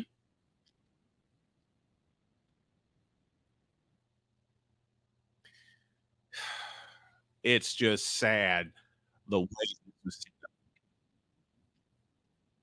first ever playoff game, and he threw a perfecto against the cat. And you know what? This just adds to the stigma of the Dallas Cowboys.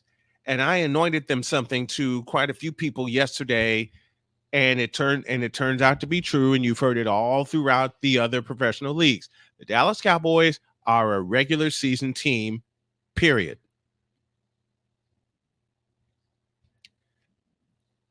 They're a regular season team, and it won't change, and it ain't going to change for a while.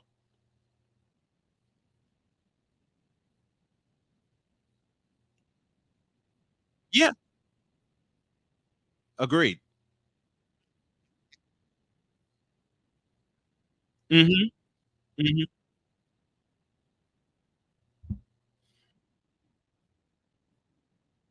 Exactly. 29 years, and they have not sniffed an NFC championship game. And speaking of an NFC championship game, now you got the Packers and the 49ers, and one of those two teams will have a spot in the NFC championship game. And as great as Jordan Love played yesterday, he's got a mountain to climb against San Francisco.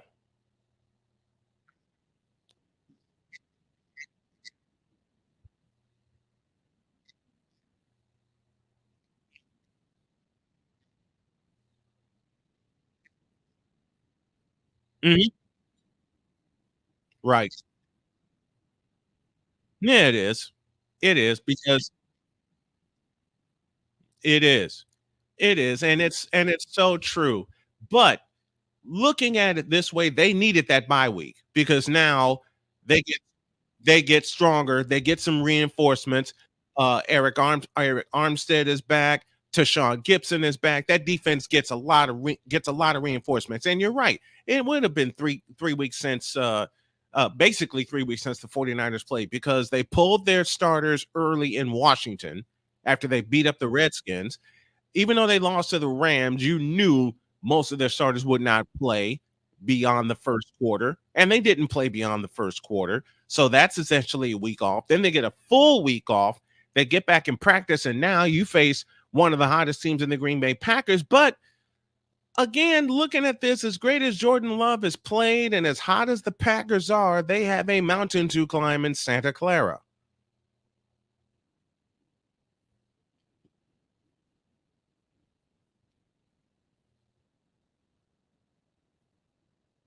Yep.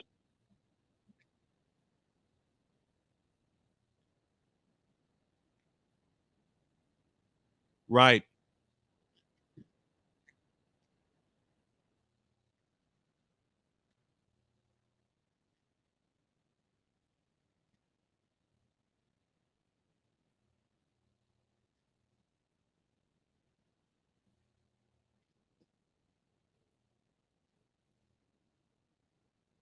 Exactly.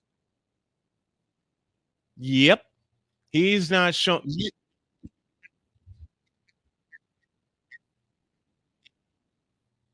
No, the loss to Baltimore didn't hurt him. The loss to the Rams didn't hurt him because by that time they had basically sealed up everything. They win in Washington and wind up clinching because Philadelphia went down the tubes at the end of the regular season, and in a way, so did the Detroit Lions. But again, you're talking about a team that's going to be fully rested, that's going to be fully healthy, and they get to sink their teeth into a Packer team that is going to be confident, yes, because they went into Dallas and beat them, and certainly everything can happen. Anything can happen because it is the playoffs and everybody's 0-0 come the playoffs. And yes, I've seen the 49ers upset before when they've had a week to 2 weeks off to prepare. Minnesota, hello, 1987 at Candlestick Park.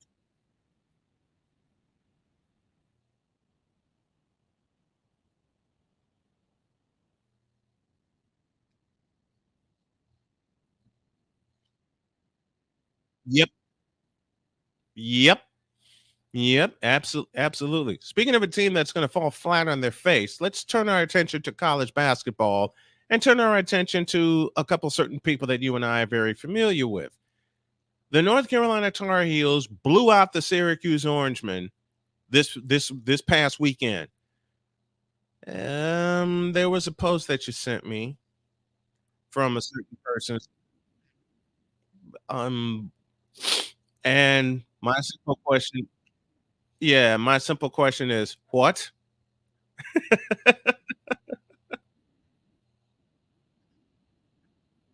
You do?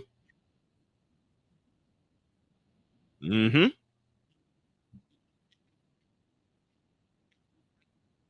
Yep. Mm-hmm. Yep.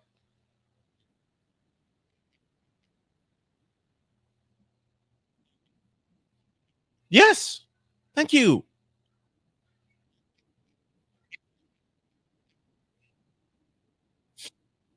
Mm-hmm. Yep. Yep. 4 of 15 teams. Basketball conference. Since when?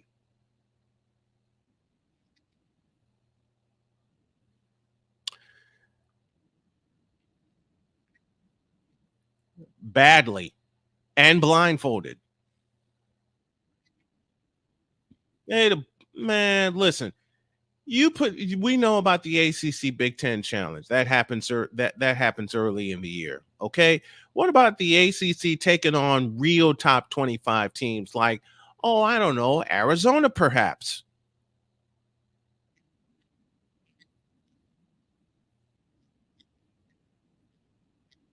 Oh yeah. Yes. No, because it doesn't make any difference. We've spoken about this before. We'll continue to speak about it because it's the truth. When Duke lost 3 games in November, it didn't matter. Yep.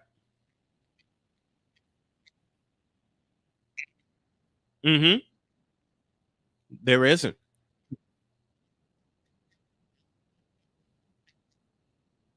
Yes. Mm-hmm. Right. Mm-mm. Yep. No,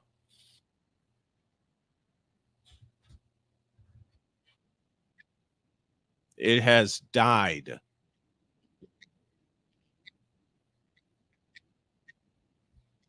Yep. Yep.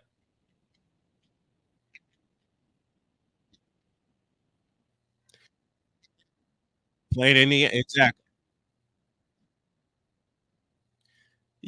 I did an alternative play-by-play of Indiana and Purdue. Excuse me, Iowa and Purdue with Caitlin Clark and company playing Purdue at Mackey Arena. And that alone got me like 2,200 views of just me calling the game. And people are interested in me covering more women's college basketball, which starts this week. and I'm trying to design it where I have at least 2 women's college basketball games per week on the channel. And I've had people tell me I'm crazy. I've had people tell me I shouldn't do it. I've had people tell me, you ready for this one, that it'll ruin my channel if I do it. I have 3 daughters. Okay, I have 3 daughters who don't follow sports religiously, but they gave the stamp of approval. And you know the person who gave me the idea in the first place. I'm married to her. She gave me the idea in the first place. And when I told her what happened, she said, keep going with it.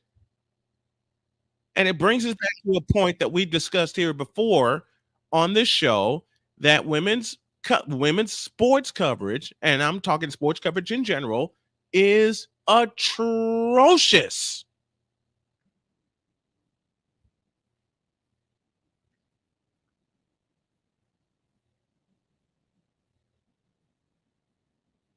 Mhm. Yep.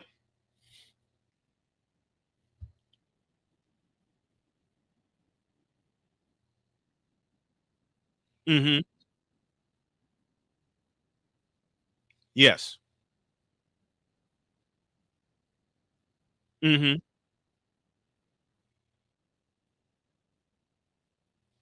Not many.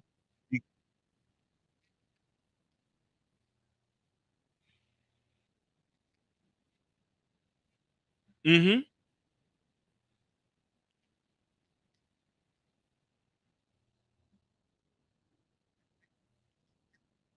Yeah. Mhm. Yeah.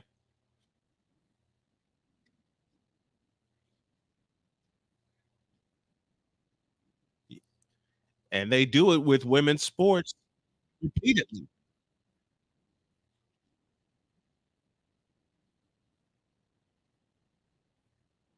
Mm-mm. They're not. They're not. Mhm. Yeah, exactly. No. No, it would, in fact, it would have blown the ratings out. They played it if they played on Mondays, after football season, if they play their game on Mondays, it'll blow the roof off the joint.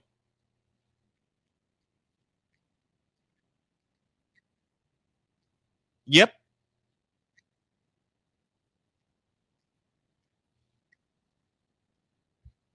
Got moved to today.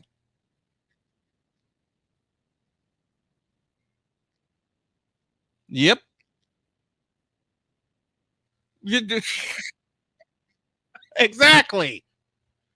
You could have made these you could have made these high school or regular school games in terms of the audience. And what I mean is a lot of the high school students and a lot of the elementary school students will attend these games in a heartbeat because it's an off day, gets them out of the house, and it gives them something to do. I covered the Chicago Sky for 4 years, and every year that there was a school day, which is what they love to call it, and it's true. Every time there's a school day, they sell out the joint. They sold out the Rosemont. Yep.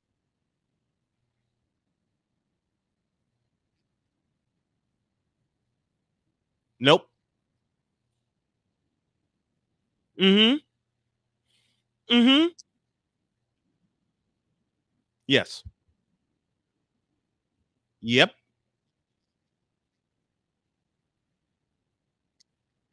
Yeah.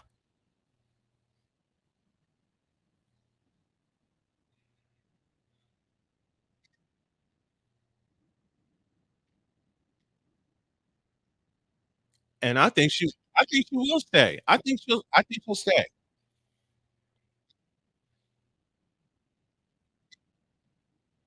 Yep. A lot, and she can pocket that easy.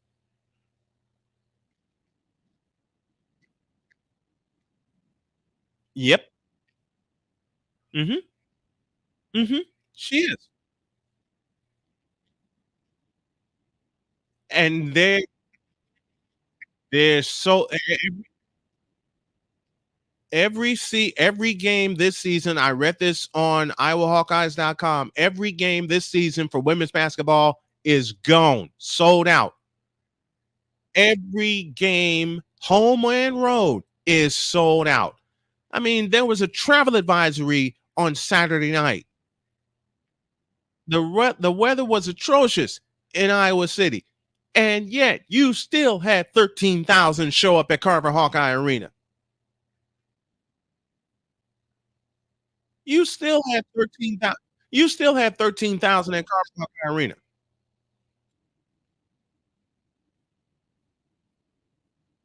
Kinnick Stadium. Yep.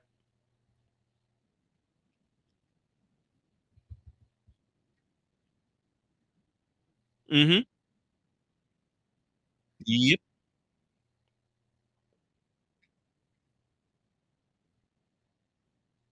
Off the charts.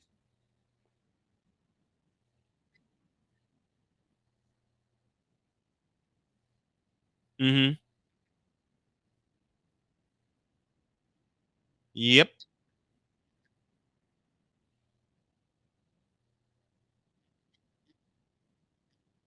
Mm-hmm.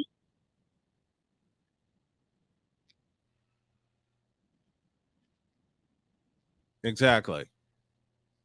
Exactly. 55,000 at that crossover game. 55,000. 55,000, and they sold that out within a couple of hours when they announced it.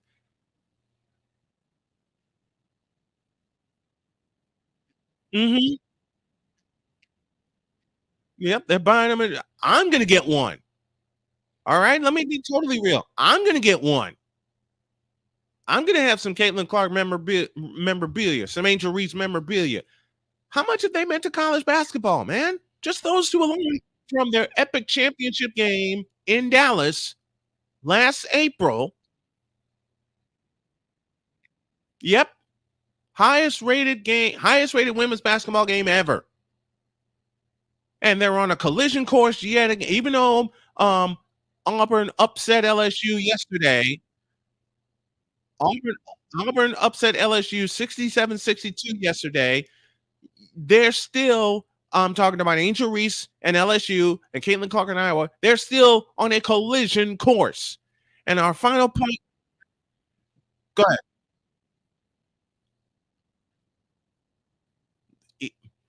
If it's Iowa, South Carolina, it doesn't matter if it's Iowa, South Carolina, if it's Iowa, LSU, people are going to watch it.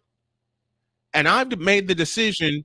My wife gave me the idea, as I mentioned earlier. My daughters endorse it, and I know a lot of people that endorse it right now. I'm covering women's college basketball in alternative play-by-play fashion until they finish the season in Cleveland in April.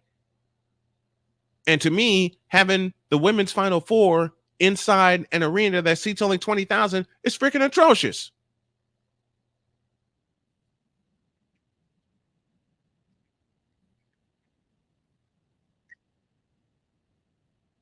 Mm-hmm. And it's got to be respect. No.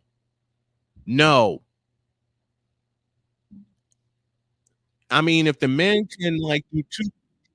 Yep. The men did two quick if you go back to 1997, the men did two quick upgrades.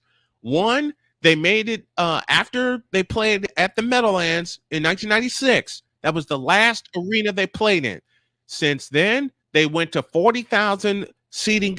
They must seat at least 40,000. And then they upgraded that in 2010, I believe.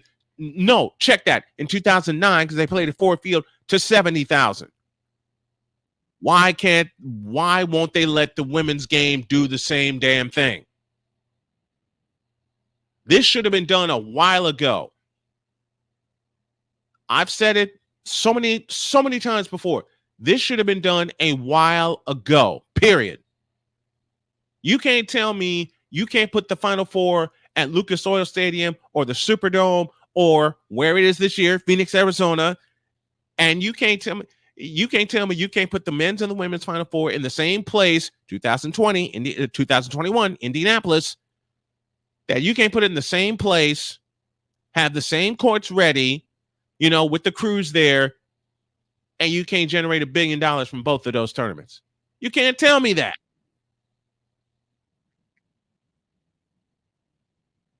No.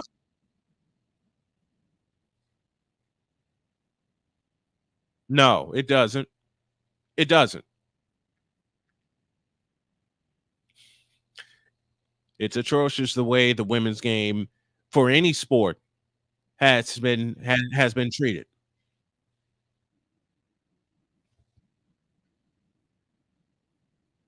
NCAA. And as long as the fools in those offices stay in charge and they don't make a sweeping change and they don't put people in place that want to make a sweeping change, it will not change. Jay Spivey joining us as he does every Monday morning, even on this MLK holiday, talking sports and bringing the real as we always do. Thank you very much, my friend. I appreciate you. I'll talk to you next week.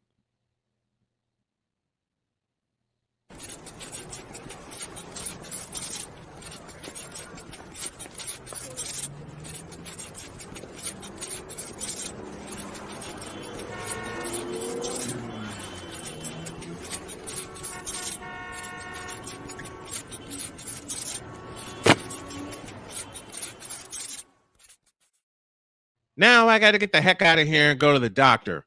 Another one. But had fun with this one this morning. Have a great day. God bless. Remember to make your next move your best move. And always remember, if your dreams don't scare you, they're simply not big enough. Dream big, do bigger. I am, and I hope y'all are too. And the dream is always alive as we honor Dr. Martin Luther King. So long, everybody.